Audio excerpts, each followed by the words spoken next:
एक जो सवाल पूछना चाहता हूँ जो बार जो क्लैरिटी के लिए कि एजुकेशन स्टेट, जैसे आपने ठीक है, स्टेट और सेंट्रल सब्जेक्ट है, जी उसके अंदर हो क्या रहा है कि वाइस चांसलर को अपॉइंट करने की पावर सचिव गवर्नर के पास है, लगभग सर प्रदेश के अंदर, और वहां पर रजिस्ट्रार अपॉइंट करता है स्टेट गवर्नमेंट, स्टेट एक्ट के अंतर्गत। तो झगड़ा रजिस्ट्रार में और वाइस चांसलर में होता रहता है, और वहां पर एग्जाम्स नहीं होते, अपॉइंटमेंट्स नहीं होती। हमने यूजीसी के अंतर्गत अब ये आदेश किया है कि आपको ज्यादा से ज्यादा प्रोविजनल डिग्रीज बहुत लोग देते हैं, कंप्लीट पेपर वर्क नहीं देते। हमने कहा 180 दिन से ज्यादा आप नहीं खींच सकते, आपको देना ही पड़ेगा। तो रेगुलेटर की ओर से हमने आदेश कर दिया। वाइस चांसलर सेंट्रल गवर्नमेंट का नॉमिनी होने की वजह से स्टेट गवर्नमेंट से लड़ाई करते हैं दोनों वहां पर बैठ के। ऐसा वाइस चांसलर सेंटर का नॉमिनी नहीं होता, गवर्नर सेंटर का नॉमिनी है ना, गवर्नर के पास इंडिपेंडेंट पावर है। ऐसा नहीं है प्रभु जी। देखिए गवर्नर भी वही करता है जो राज्य प्रस्तावित करती है, गवर्नर खुद से थोड़ी ना चुन लेते हैं। पर एक बात बताइए, जो आपके ऊपर चार्ज लगाया जा रहा है, भगवाकरण कर रही है, वो मेरी जगह कोई भी शिक्षा मंत्री होता भाजपा का, उस पे लगता नहीं, उतनी देर से जितनी देर से नहीं। क्यों, जोशी जी पे भी तो लगा था जब वो थे शिक्षा मंत्री, हाँ उन पे भी लगा था। और आप वाकई ऐसे लोगों को अपॉइंट कर रही है जो लोग समझते हैं। किन लोगों को? आप मुझे उदाहरण दीजिए। नहीं, मैं तो आपने मुझे उदाहरण तो दीजिए। आपने इलाहाबाद में, वाराणसी में, अरे आप बोलिए ना, मेरे को नाम से बताइए। आपको पता है यूनिवर्सिटी में राष्ट्रपति नियुक्त करते हैं, मैं नहीं करती। नहीं, आपको पता है राष्ट्रपति जो विजिटर होते हैं सेंट्रल यूनिवर्सिटी। ऐसा है प्रभु जी, एक कमेटी बनती है, कमेटी में राष्ट्रपति के अपने नुमाइंदे होते हैं, यूनिवर्सिटी का नुमाइंदा होता है, मेरा नॉमिनी नहीं होता। नहीं, यही तो मिथ्या है। सर्च कम सिलेक्शन कमेटी में राष्ट्रपति का एक रिप्रेजेंटेटिव होता है, यूनिवर्सिटी के 2 रिप्रेजेंटेटिव होते हैं। कई जगह पे राष्ट्रपति के 2 रिप्रेजेंटेटिव नहीं, यूजीसी का भी नहीं होता। तो जो राष्ट्रपति का नॉमिनी होता है, सुन तो लीजिए, वो एचआरडी का नॉमिनी होगा। नहीं, राष्ट्रपति अपने नॉमिनीज खुद डालते हैं और वो अपनी लिस्ट को चेक करवा के उनको आपको मैं एग्जांपल देती हूँ। सीधा सवाल, अरे मैं आपको, मेरी बात तो सुन लीजिए अभी, क्योंकि वो क्लैरिटी हो जाएगी, क्लैरिटी ही दे रही हूँ जो आज तक शायद किसी और चैनल ने पूछा नहीं मुझसे। अब राष्ट्रपति ने कुछ लोगों को लिया, कुछ लोगों ने यूनिवर्सिटी से आकर फिर 3-4 नाम प्रस्तावित किए, हम उस नाम को राष्ट्रपति तक वापस भेजते हैं, वो एक पे टिक मार्क करके साइन करते हैं। मैं जब आई इस विभाग में, तब पता चला कि 12 ऐसे कुलपतियों के नाम चयनित किए गए जिसमें कुछ गड़बड़ियां थी।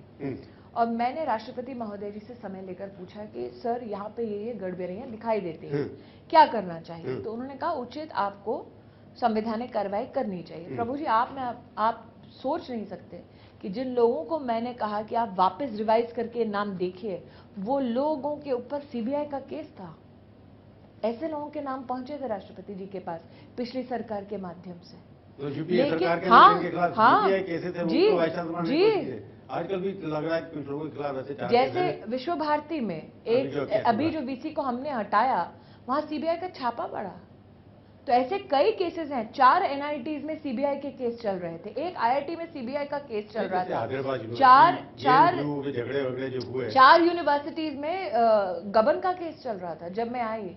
तो तब मुझे किसी ने आज तक ये नहीं बताया कि तब हेडलाइन क्यों नहीं बनी कि शैक्षिक संस्थानों में इतना आर्थिक गबन हो रहा है कि सीबीआई छापा मार रही है। और ये स्मृति, मैं देख रहा हूँ अखबार पे अभी ओपिनियन पोल भी आए हैं, आज ही मैंने एक अखबार में ओपिनियन पोल रहा, स्मृति ईरानी सब में फेल है एकदम। हाँ, मैं ऑब्वियसली फेल हूँ क्योंकि प्रभु जी देखिए, मैं आपको बताऊं, आप जिस चैनल में पहले काम करते थे, ठीक है, बहुत कम नहीं, उसका एक व्यक्ति था जो प्रभु चावला बनना चाहता था, ठीक है। तो वो सज्जन ने मेरे खिलाफ, मैं आज मतलब स्पष्ट आपके चैनल के माध्यम से साफ बोल रही हूँ, तो उन्होंने क्या किया कि भरी सभा में मुझे अपमानित किया, अनपढ़ बताया, डिग्री का विवाद किया, सब कुछ किया।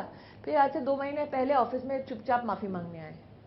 अब जब वो बैठेंगे कि स्मृति ईरानी को तो नंबर कम ही देने हैं, तो मैं स्वाभाविक रूप से उनकी रिपोर्ट कार्ड में तो मेरे को 0 आएगा। नहीं, आज एक बिजनेस स्टैंडर्ड में छपा जिसमें भी आप अपील कर रहे थे। हाँ, तो उन्हीं के एक पत्रकार के साथ मेरी झड़प हुई इंटरनेट पे, बिजनेस स्टैंडर्ड के बाद। हाँ, उसमें तो बहुत ही नंबर से आपको कम दे रखा है। हाँ, तो फिर सभी वही तो मैं कह रही हूँ, राजनाथ जी भी नीचे हैं, आप भी नीचे हैं। ऐसा है कि इसका मतलब कि कुछ तो है। कुछ तो राजनाथ जी की अच्छी कंपनी में, मैं अच्छी कंपनी में हूँ। तो मेरा ये मानना है कि अगर नहीं, एक सेकेंड, ऐसा है, अगर जर्नलिस्ट से अच्छे से बतिया के नंबर ऊपर होते हैं, सीईओ बोल रहा है बिजनेस स्टैंडर्ड में, तो अब सीईओ कहाँ, देखिए education not for profit sector है। तो जो फॉर प्रॉफिट, एक सेकेंड, जो फॉर प्रॉफिट काम करते हैं वो मेरा रिपोर्ट कार्ड कहाँ से बनाएंगे? तो ये सीईओ जो आपके खिलाफ आज रिपोर्ट दी है उन्होंने, ऐसा है, प्रॉफिट बनाने से बना कर दिया गया। ऐसा है, नहीं, मैं प्राइवेटाइजेशन तो करने नहीं दूंगी एजुकेशन का। मैं प्रॉफिट मेकिंग इसको इंडस्ट्री तो बनने नहीं दूंगी। जी, आप मेरा बहुत संकल्प है, प्रधानमंत्री क्लियरेंस है इसमें। प्रधानमंत्री जी तो नहीं चाहते ना कि शिक्षा के माध्यम से सरस्वती का वरदान मिले, लूट थोड़ी ना हो देश में।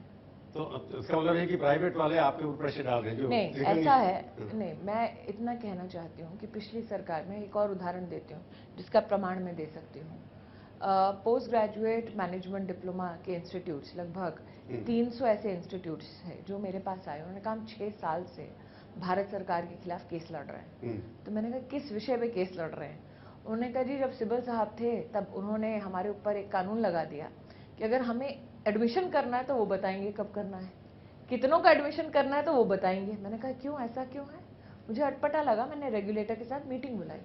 मैंने कहा आपका काम है अफिलिएशन देने के बाद ट्रांसपेरेंसी से पूरा काम हो, आप क्यों किसी इंस्टीट्यूशन के ऊपर रेड टेप और अपनी दादागिरी करके बोलेंगे कि कितने बच्चे एडमिट होंगे, कहाँ से एडमिट होंगे, कब सेशन शुरू होगा? और लगभग 15 मिनट में 6 साल की प्रॉब्लम को सुलझा दिया। तो आपने उनको लेकिन जब उन्होंने कहा कि स्मृति जी ये फीस वाले विषय पे ना आप हम पे दबाव मत डालिए, मैंने कहा नहीं, फीस श्री कृष्णा कमेटी की रिपोर्ट है जिसने कहा है कि स्टेट अपना रेगुलेटरी मैकेनिज्म करे ताकि फीस ज्यादा ना हो और बच्चों के साथ अन्याय ना हो। मैंने कहा ये तो हम करेंगे। दूसरा, नो योर कॉलेज पोर्टल मैंने शुरू किया, एक मोबाइल ऐप। मैंने कहा जितने लोग रेगुलेटर के साथ ऑलरेडी एडमिनिस्ट्रेटिवली एफिलिएटेड है उनकी पूरी जानकारी हमने सार्वजनिक कर दी। हमने सभी छात्रों अभिभावकों से कहा अगर इनके खिलाफ आपकी कोई कंप्लेंट है आप हमको बताइए, हम निश्चित रूप से एक्शन लेंगे। कुछ माता पिता मैं प्राइवेटाइजेशन जा रहा हूं, कुछ माता आता हूं दोबारा से कि आपने कहा प्राइवेटाइजेशन। अब ये थोड़ी ना सीईओ मिलने आएंगे मुझे बेचारे कुछ तो आपने सॉल्व कर दिया प्रॉब्लम। मैं जो कह रहा हूं कि नहीं, एक और सीबीएसई के बहुत माता पिता है, उन्होंने कहा श्रुति जी फीस बहुत बढ़ रही है, आप कुछ कीजिए। मैंने उनको अवगत कराया कि कोई भी सीबीएसई का स्कूल बिना पेरेंट टीचर एसोसिएशन के फीस बढ़ा नहीं सकता। उन्हें खुद ही ये जानकारी नहीं थी। तो मैंने सीबीएसई से कहा कि अब आप हर स्कूल को और ये सार्वजनिक करिए कि ये प्रावधान है। पीटीए की मीटिंग जी, आप बिना माता पिता से पूछे पीटीए की एसोसिएशन की मर्जी के फीस नहीं बढ़ा सकते, और किस इशू पे फीस बढ़ा रहे हैं इसकी जानकारी भी आपको पहले देनी पड़ेगी। अचानक आप साल के मध्य में खड़े होकर ये नहीं बोल सकते कि हम फीस बढ़ा रहे हैं। ठीक है, आपने जो सवाल पूछा था कि आप कौन सा सीईओ बेचारा आएगा मुझसे इसकी बात में? ये तो कोई गरीब या मध्यम वर्गीय परिवार का नागरिक ही आएगा। नहीं, मैंने देखा ना सीईओ काफी आपके हर जगह जहाँ भी इकोनॉमिक पेपर होते हैं सबसे बड़ा टारगेट जो है वो आप हैं। तो आपको लगता है कि एजुकेशन एक ऐसा सेक्टर है जिसमें पैसा बन सकता है और आप बनाना चाहने से रोक रही है उनको? देखिए हमारा संविधान ही कहता है, सुप्रीम कोर्ट के आदेश ये कहते हैं कि एजुकेशन नॉट फॉर प्रॉफिट है। तो ये कहना कि प्राइवेट सेक्टर में सभी खराब है ये भी गलत है, क्योंकि आज जैसे कि लीडरशिप अगर क्वालिटी देखें तो कई इंस्टीट्यूशंस हैं जहाँ पे मैंने ही नियुक्त किए हैं, हमारी सरकार ने नियुक्त किए हैं चेयरमैन कुछ ऐसे जो फाइनेंशियल सेक्टर से संबंध रखते हैं। फॉर इंस्टेंस अरुंधति भट्टाचार्य हैं एसबीआई की चेयरपर्सन, एचडीएफसी की चेयरपर्सन जो डेप्यूटी गवर्नर रह चुके हैं आरबीआई की श्यामला जी वो हैं, कुमार मंगलम बिरला आईआईटी दिल्ली के चेयरपर्सन। इंडस्ट्री के लोग लगाए हैं, पर सवाल ये कि एलिटिस्ट एजुकेशन तो वो भी तो आप बढ़ावा दे रही है ना, आप इतना पैसा आईआईटीज आईआईएम पे खर्च कर रही हैं। ठीक, कितने यही तो हमारे वो बच्चे हैं जिनको आर्थिक सहायता चाहिए। करोड़ पे आईआईटी पे खर्च तो वहाँ पढ़ते कौन है? सीईओ के बच्चे। किसने बोला आपको? 70% अगर उत्तर प्रदेश के एक बच्चे का मैंने मुफ्त में वहाँ पर पूरी व्यवस्था कराई है। बहुत बच्चे हैं, अरे बहुत बच्चे हैं, आपको भ्रम है। सोशल इकोनॉमिक एनालिसिस हो प्रभु चुका जी, है आईआईटीएम का 93% students are from rich family having an income of then they will now pay more.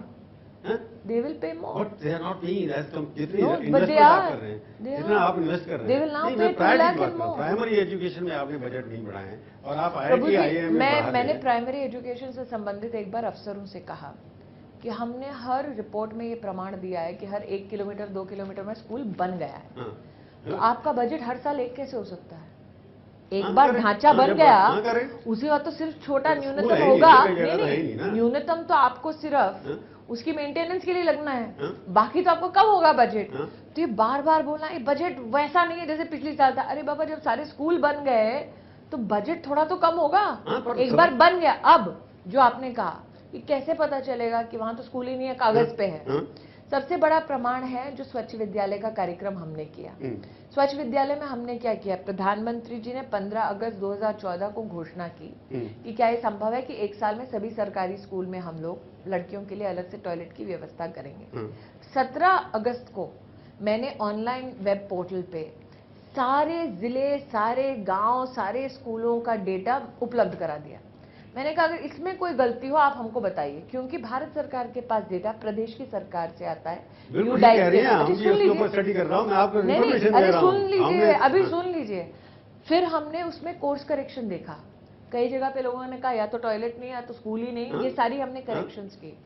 फिर हमने कहा कि हम अब डायरेक्टली हर स्कूल को पैसा पहुंचाएं ताकि वो टॉयलेट बने, लेकिन वो टॉयलेट बने उसके लिए आप नींव रखें, उसका फोटो, उसके बाद हाफ बनेगा उसका फोटो, पूरा बनेगा उसका फोटो, उसके बाद बन गया। लगभग 500 लोगों को हमने केंद्र के निरीक्षण की दृष्टि से वहां भेजा हर जिले में और चेक करवाया। अब मेंटेनेंस की बात आई, पानी की सुविधा के लिए क्या व्यवस्था होनी चाहिए, इंफ्रास्ट्रक्चर का ढांचा, वो हमने किया। वाटर रिसोर्स और रूरल डेवलपमेंट और पंचायती राज विभाग के साथ बैठ के हमने एक योजना बनाई ताकि ग्राम पंचायत पानी की व्यवस्था और ये सारी आर्थिक इश्यूज देख सके। स्कूल मेंटेनेंस के लिए अलग से हमने ग्रांट किया। अब प्रभु जी सबसे बड़ी चुनौती का मैं खुलासा करती हूँ, आज तक हिंदुस्तान में 1990 के दशक से लेकर आज तक शिक्षा से संबंधित और स्कूली शिक्षा से संबंधित जो भी डेटा आता है वो ब्लॉक में आता है। कभी भी ये पता नहीं चलता कि इंडिविजुअल बच्चा कहाँ पढ़ रहा है अथवा उसका क्या परिणाम निकल रहा है। और शिक्षाविद जो है वो धाएं धाएं बोलते हैं, लेकिन उनके पास इंडिविजुअल डेटा होता नहीं है। हर साल प्रदेश जब केंद्र के साथ बैठते तो साल की एक रिपोर्ट कार्ड देखते, 1-2 घंटा उसमें चर्चा होती, उसके बाद कहते अच्छा ये ठीक कर लेंगे और फिर अगले साल वापस मिलते। तो जो मूलभूत परिवर्तन है वो हो नहीं पा रहा था। हमने कहा कि आप साल के अंत तक क्यों इंतजार करते हो, हर क्वार्टर में रिव्यू करना शुरू करो। इस साल हम शुरू कर रहे हैं, ये मैं पहली बार किसी चैनल पे बोल रही हूँ, शाला अस्मिता योजना, जिसके अंतर्गत 5-6 चीजें एक साथ होंगी। प्रदेश में ब्लॉक से लेकर स्कूल तक हम ऐसी व्यवस्था बना रहे हैं कि अब हमारे पास डेली कंप्यूटराइज्ड ट्रैकिंग सिस्टम, हर विद्यार्थी के अटेंडेंस का, मिड डे मील का भी, टीचर की असेसमेंट, उनके अटेंडेंस, लर्निंग आउटकम, ये सारा का सारा प्रभु जी डेटा बैंक हमने कलेक्ट करना शुरू कर दिया। जी फरवरी 2017 तक ये पूरा डेटाबेस हमारे पास उपलब्ध होगा।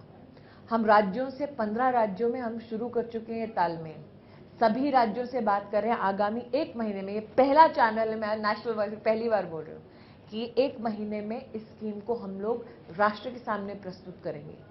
इसमें क्या होगा, 2 चीजें। अगर आपको किसी व्यवस्था को एक स्कूल में ठीक करनी है, उस व्यवस्था को आप तभी ठीक कर पाएंगे जब आपके पास कोई मापदंड होगा। आज कोई मापदंड ही नहीं है। दूसरा, अगर व्यवस्था में टीचर में कोई कमी है, उस टीचर की कमी का आभास करने के लिए भी आपके पास कोई डिटेल या डेटा नहीं है। इसके माध्यम से हमारे पास अब वो डेटा आएगा। आप अगर जिले स्तर पे देखें तो डाइट नाम की एक संस्था है जो जिला में टीचर्स का in service pre service training करती है। हर डाइट की अगर आज मैं आपको पूरे विश्वास के साथ कह सकती हूँ, किसी एक शिक्षा मंत्री अथवा मुख्यमंत्री से पूछें आपके फला डाइट का क्या हाल है, तो आपको पूरी रिपोर्ट नहीं दे पाएंगे।